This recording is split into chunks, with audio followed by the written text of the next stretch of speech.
মহান বিজয় দিবস উদযাপন উপলক্ষে ভয়েজার ইংলিশ স্কুল অ্যান্ড কলেজের বিজয় র্যালি অনুষ্ঠিত হয়েছে। 16 ডিসেম্বর মঙ্গলবার সকালে ক্যাম্পাস থেকে র্যালিটি বের হয়ে গৌরীপুর হোমনা সড়ক প্রদক্ষিণ করে গৌরীপুর বাজার হয়ে পুনরায় ক্যাম্পাসে এসে সমাপ্ত হয়।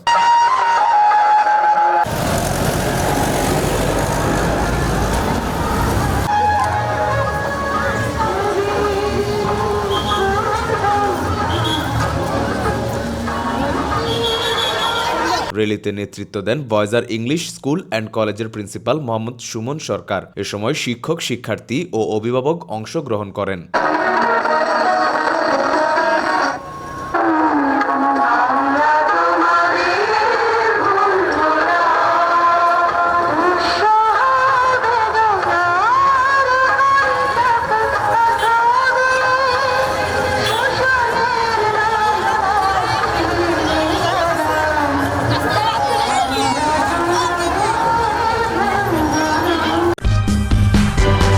সূচনা community.tv বিনোদনের পাশাপাশি খবর।